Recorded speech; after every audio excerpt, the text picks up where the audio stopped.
what struck me, actually there's a lot of things that struck me, but one thing that certainly struck hard is you have both nations rushing toward the moon at breakneck speed and both stumbling at the same time, and both first disasters that cost human lives both happen in the same year, within months of each other. It was a space race. Well, this is true. It was a race, but could both the nations have conglomerated and come up with something more safe? Probably should have. Almost like a UN version of NASA. Yeah, we should have, but we didn't. So here's where we are. Actually, you may be more correct than you think. In 1962, President Kennedy addressed the United Nations and actually proposed to Soviet Premier Nikita Khrushchev a joint expedition to the moon, utilizing the technology of both nations instead of a rivalry. Wait, this was proposed in 62? This was proposed in 62. What was also proposed actually both Kennedy and Khrushchev were negotiating to end the Cold War by 65. So what happened? Well, let's see. Kennedy was assassinated in 63, and Khrushchev was removed from power in 64. During the flight of Voskhod 1, by the way. Unfortunately, powers that be are not the powers in the Ultra Hand. Yeah, that is unfortunate. I mentioned Voskhod 1, and it was the first 3-person spaceflight. It was originally scheduled to fly for 2 days, but was brought down after 1. And one of the theorized reasons for that is the fact that Khrushchev, who was a big supporter of spaceflight at the time, was removed from power during the flight. He was removed from power during the flight? Yep, during the flight of Voskhod 1 was when Khrushchev was removed. Oh, so politics and economics, they trashed the mission. They trashed the mission, which there was little to the mission anyway. It was basically just proving they could send multiple men in space in a craft that was basically just a modified Vostok that was originally designed for 1 man. They crammed 3 guys in here, and they did not have room for pressure suits, nor did they have room for ejection seats, which was originally how the Vostok came down. With ejection seats? Yes, the craft would re-enter the atmosphere, and after reaching a sufficient altitude, the pilot would eject, and both the craft and the pilot would parachute down separately. I guess the reason for this is it was deemed to be safer than having him crammed into that ball of a capsule and hit the ground, which is one of the reasons why the Soyuz spacecraft had the soft landing jets. After the parachute deploys, the heat shield would jettison, and just before the craft hits the ground, about 3 meters off, these jets would fire to kind of cushion the impact. It should also be noted that the soft landing jets of Soyuz 1 did not fire. If they did, it could have possibly cushioned enough to save his life. When they did fire, however, was after the recovery forces arrived. As they started to approach the craft, then the rockets fired. I don't know if they fired in their direction, but Murphy had a front row seat to this flight. Pretty wild to me, man. Which brings into the second incident, which was also a Soyuz 11, about 4 years later.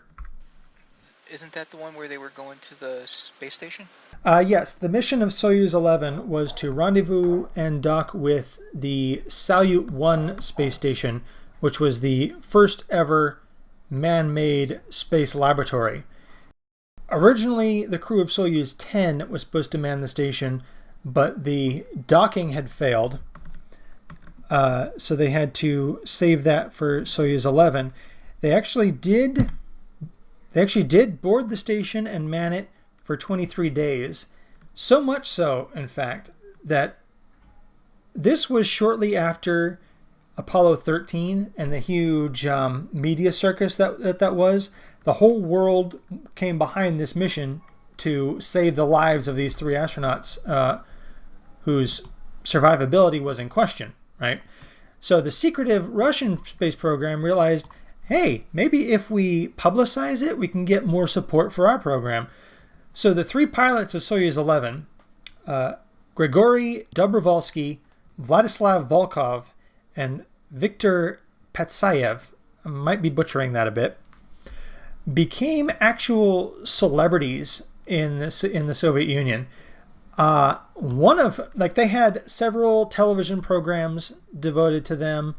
I think one of them was actually viewed as like a heartthrob, like screaming teenage girls love this man, right? Everything they did in the mission was publicized. The world loved them. They disconnected from the station, came down through re-entry. Everything seemed just fine. The cameras were there, ready to capture the conquering heroes and the highly publicized Soviet spaceflight and bring their heroes and parade them around through the streets and make them instant celebrities and heroes around the world. There was a tradition throughout Russian spaceflight in which anything involved would be given a number. 5 meaning successful, 1 meaning failure. So if the engine was running, the person monitoring it would constantly give a number report. 5, 5, 4, 5. So they would know how it was progressing. So when the parachute deployed, the heat shield came off just as it was supposed to. Soft landing jets hit, touched down safely on the ground. The cameras were there, the crews were there. They opened the hatch to receive the crew. And Mission Control, or the Russian version of Mission Control, heard quite simply 1, 1, 1.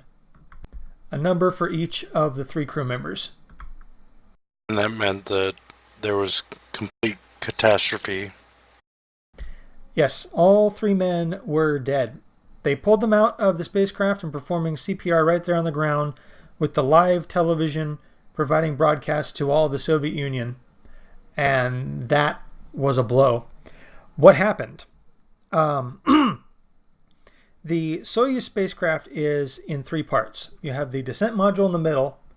You have the service and engine module in the back that has the fuel, the oxygen, the power, and all that. And you have the orbital module in the front, which is basically a docking airlock and an extra module for where you'd go into to perform your functions, run experiments, do all that. And the 3 modules are blown apart after the reentry burn. The orbital module and the descent module, the explosive bolts are supposed to fire in sequence. This time they blew all at once. And the pressure valve that is supposed to bleed out the internal atmosphere and let in the external atmosphere during the final phases of descent had actually opened when they were still over 100 kilometers off the ground. 0 atmosphere. The whole atmosphere vented, and they suffocated before they hit the ground. They had no breathable atmosphere when this thing opened. Not only no breathable atmosphere, but no pressure. So after the autopsies, it was so bad that they found that they had multiple hemorrhages in the brain, subcutaneous bleeding, damaged eardrums, and bleeding in the middle ear. They would have survived had they had spacesuits. Yes, that is the tragedy of the early Soyuz when they crammed 3 men into the spacecraft. The craft was still so small that it did not accommodate full spacesuits. And the causes, simply suffocating is a simple way to put it, but it's also the same condition that divers encounter when they dive deep in the ocean and then come up to the surface too quickly to where their body can't equalize the pressure. So negative pressure burst your eardrums, burst your capillaries, you form nitrogen gas bubbles in your blood. Your blood basically boils. It's called the bends. Because of this, as I mentioned, lessons learned. No Soyuz spacecraft until the Soyuz T carried 3 men anymore. Every Soyuz flight afterward had 2 men in full spacesuits. The Soyuz T had a enlarged, or not really enlarged descent module, but had more internal volume so they could accommodate 3 suited cosmonauts. Also, extra measures were taken regarding the separation sequence of the orbital and descent modules. But as much of a tragedy as that was, it was amplified so many times worse by the fact that this was the very first time the Soviet Union openly, publicly broadcasted its mission instead of hiding it in secrecy.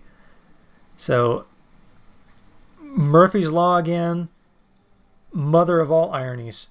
They essentially had a cabin leak, right? Yes. The valve that is supposed to exchange the internal for external pressure shortly before landing, after the parachute deployed, had actually opened while still in space before they'd even encountered the atmosphere. Obviously, there was no pressure or no atmosphere that could be brought in. All the internal atmosphere was pushed out. Now, I know we mentioned Soyuz a lot, but the Soyuz is basically, today, the most versatile and efficient spacecraft there is. And, in fact, granted, it's the only manned spacecraft we have, but its safety is unparalleled.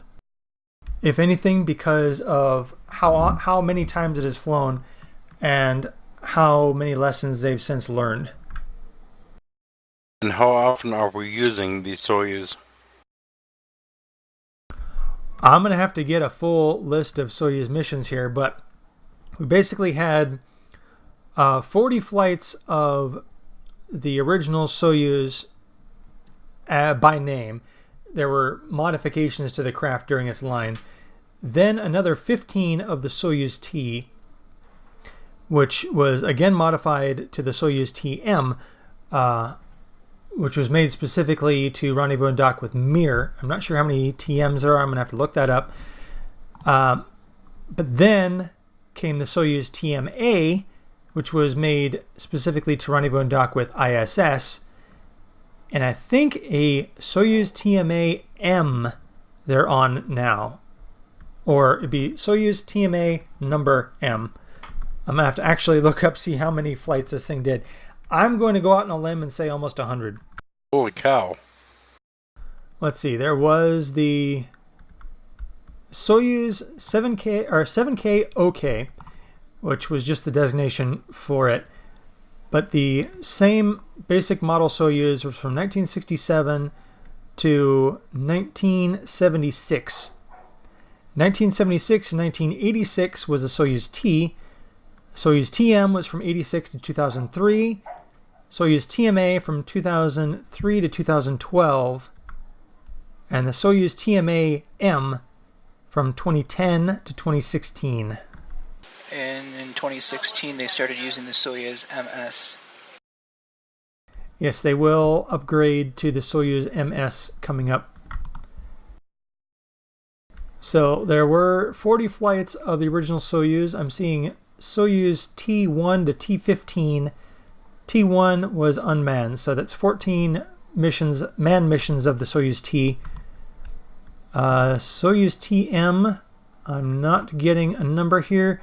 The final Soyuz TM flight was Soyuz TM-34. I'm thinking TM-1 might have been unmanned, so I'm going to say that's 33.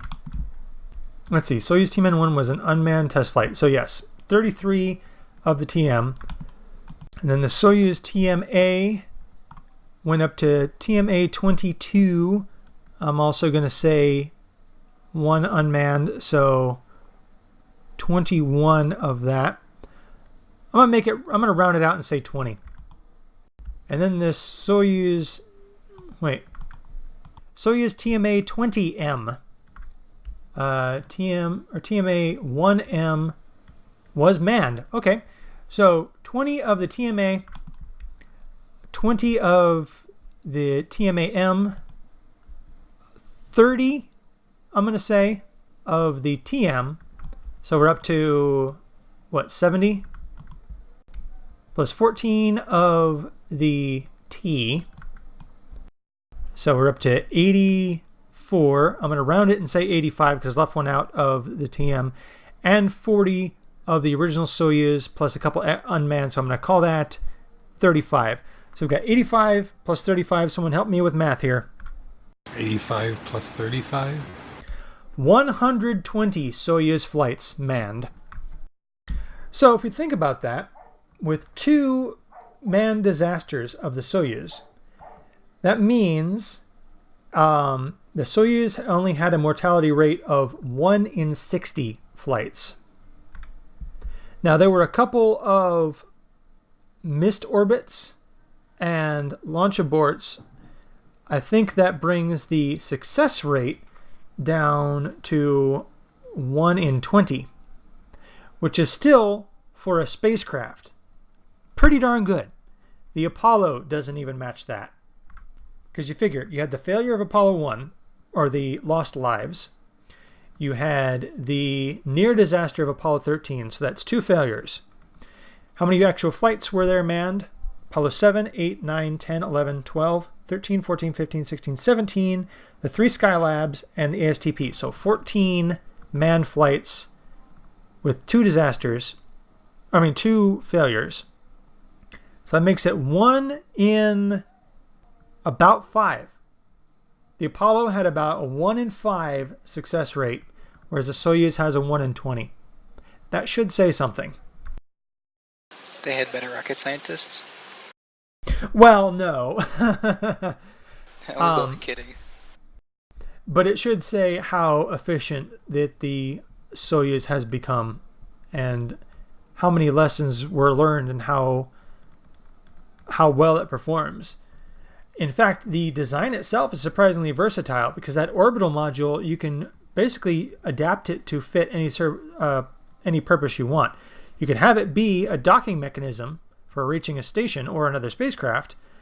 You can change that docking mechanism to be either the outward-facing probe or the inward-facing drogue.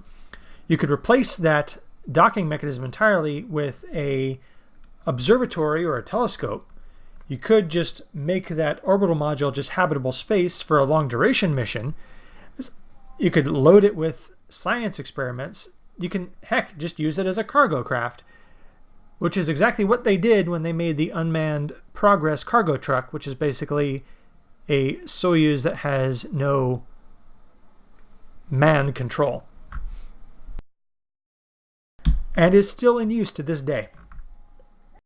In fact, I dare say its functionality and success has been so great that China basically copied the design for their Shenzhou.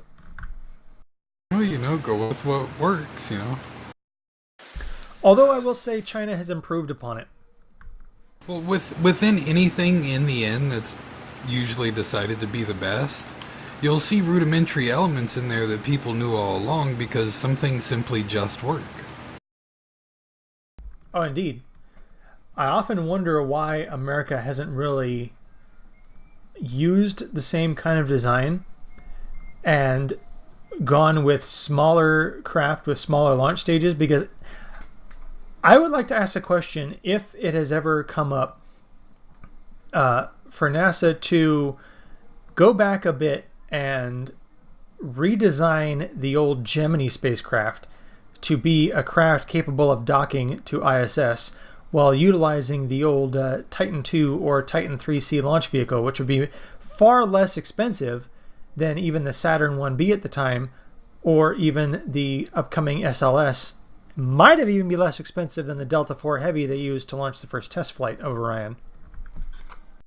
Granted, the one drawback to the Titan is its hypergolic toxic fuels, but that would be a good question to ask them at some point. Granted, if one has the opportunity to ask NASA something. Now, I know some people have been waiting for these since we've been talking about those who lost their lives in the space program. And as efficient and safe as the space shuttle was, there were still those 14 lives that have passed on the Challenger and the Columbia. Starting with the first, which was February, correction, the proposed landing date was in February. Launch was January 28, 1986, mission STS-51L with a crew of 7, basically doubling the number of spaceflight losses when you consider the 3 of Apollo 1, the 3 of Soyuz 11, and the 1 of Soyuz 1, making 7. We now have 7 on the Challenger, effectively doubling it. Francis Scobie, mission commander. Michael J. Smith, pilot, making his first spaceflight. Mission Specialist 1, Ellison Onizuka. Specialist 2, Judith Resnick. Specialist 3, Ronald McNair. Payload Specialist 1, Gregory Jarvis. And the one that probably hit the worst, the first non-NASA astronaut, the teacher in space, Payload Specialist 2, Krista McCullough. It was actually a program at the time to try and spark interest in spaceflight again, because predictably so, after a few years of successes, the people become bored. So they reached out to hundreds, I believe even 1,000 teachers across the United States, and picked one to fly in the space shuttle and perform the experiments, some of the observational experiments they'd intended for Halley's Comet, and also teach lessons from space. This, of course, obviously did not happen because, as many are well aware, the Challenger exploded during ascent. Did they ever figure out what was the cause of that? Yes, they did. The weather at the Cape was unseasonably cold. The rubber O-rings in the solid rocket boosters were made brittle. They were tested to operate in temperatures of 40 degrees Fahrenheit or higher. The temperature dropped to the high 20s. Both O-rings, the main and the backup, had actually cracked. So when the engines ignited, the hot gas actually seeped through the cracks and punctured through the skin of the booster. Now, it still could have survived at this point because flames didn't burst out immediately. It was just a puff of smoke. And the second O-ring barely held into place, and it was just keeping it sturdy. But during ascent, they'd encountered the strongest wind shear on the craft that they'd ever recorded up to that point. And that sudden force had actually broken the little bit of seal that last O-ring was maintaining, and flames started to erupt out of the side of the booster, and the flames were coming inward and started to burn through the skin of the external fuel tank. The external fuel tank is basically just 2 big tanks of liquid oxygen and liquid hydrogen. You don't want to expose either one to flame. So when the basically blowtorch cut through the hull of the fuel tank, it punctured through the skin of the hydrogen tank, rupturing the bottom of the tank, which basically created its own thrust at that point. It started spewing out force below at the back end of the tank, causing the tank to move forward and crash into the oxygen tank in the front, rupturing it and causing a catastrophic explosion. There was nothing wrong with the orbiter. The Challenger herself was perfectly sound. The booster had failed. The booster ignited the fuel tank, and it was the fuel tank that exploded and took the orbiter with it. It is actually a matter of record that the crew survived the breakup. The cabin itself, along with part of the payload bay, was one piece that came out of the debris cloud. The telemetry actually reported that 3, I believe, of the crew members had turned on their oxygen tanks and their emergency beacons. It is not known whether or not the cabin maintained pressure integrity. If it did not, the crew would have lost consciousness because the oxygen packs they had were just air. It wasn't pressure. The breakup was at 47,000 feet and coasted up to about 65,000 feet. So there's no way you can maintain consciousness at that altitude. But consciousness, they were still alive, granted.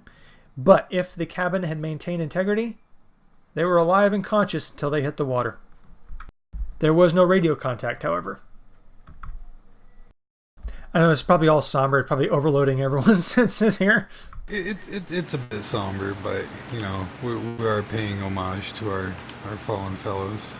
We are. And you have to admit that President Reagan did sum it up pretty well with the words that he said afterwards. I will give props to Reagan for that. He gave a very awesome eulogy. In fact, that eulogy is in its entirety on the RadiOdyssey program on this channel. It should be one of the first things that pops up, Disaster Week, which will cover much of what we're talking about here with regards to Apollo 1, Challenger, and Columbia. But it includes accounts of those who were involved, as well as the eulogy by Reagan in its entirety. Now, what did we learn? Well, we learned not to launch in the cold. Simple as that. The engineers had actually expressed concerns about the cold weather, and that was unfortunately ignored. There was pressure to meet deadlines again. The launch had been scrubbed 7 times, and this was the last window they had to actually be able to accomplish their primary objective of their observational experiments on Halley's Comet. If they missed this window, they would not get this opportunity again for 3/4 of a century, which is still quite a bit away. They also, I believe, adapted additional safety measures into the boosters. Not entirely sure. I've been on record a lot of times saying I do not trust the solid rocket boosters, and this is one of those reasons. Once they light, you're stuck with them. You're stuck with them until they burn out. You can't just separate them, because if you do, they'll either shoot ahead of you and cover you in all kinds of flaming death. They'll spin off out to the side and blow flaming death into your fuel tank. Or they'll head back down and find their way back to the surface and take somebody with it. Granted, that's an alarmist view of these things, but I do not like how the shuttle had no escape options. The first escape option for a shuttle did not happen until after those solids were separated, and that is the return to launch site abort, in which after SRB separation, the shuttle would pitch back around because it's currently heading upside down and downrange. So it basically pitches its nose down until it's pointed back toward Florida, using its main engines and the fuel from the external tank to thrust against its velocity, cancel it out, and turn itself back into Florida until it could function as a glider and come down on the runway. Now, this is a very narrow margin they have to hit. And it is, in fact, so dangerous. The original planned mission of STS-1 was instead to fly into space, do a manned RTLS abort test. And because of the narrow margin for this to work and all of the uncertainty and danger involved, the commander of that flight, John Young, refused to do it because he was not confident, 1, it would work, 2, that he could do it. And if it failed, they would have just lost an orbiter. The second abort mode is the TAL, transatlantic landing. They have a few different landing sites, I believe one in Spain, a couple in Africa, in which if one of the main engines fails, they could instead use their momentum and burn the engines for long enough until they can touch down on one of the pre-selected landing zones in Spain or Africa, depending on where their orbit path happens to be. The third was AOA, abort once around. It has the narrowest margin of any abort mode. It is if they don't have enough to reach orbit, but just enough to complete one revolution and come back down at Edwards Air Force Base in California, or at the Kennedy Space Center in Florida. So there's two options for that, but as I said, they're so unbelievably narrow that I don't think anyone would want to risk that. And finally, the ATO, abort to orbit, in which they would still make orbit, but would not make the planned orbit for the flight. That's if one of the engines fails before it can complete its job. Which is also why during flight you'll hear a couple calls, press to MECO, which is basically the first call is, or the first two engine press for MECO is that the shuttle could still reach its desired altitude with two engines should one fail. The one engine press for MECO is they could complete its insertion into proper orbit with one engine in case two fail. And the final call for MECO is main engine cutoff.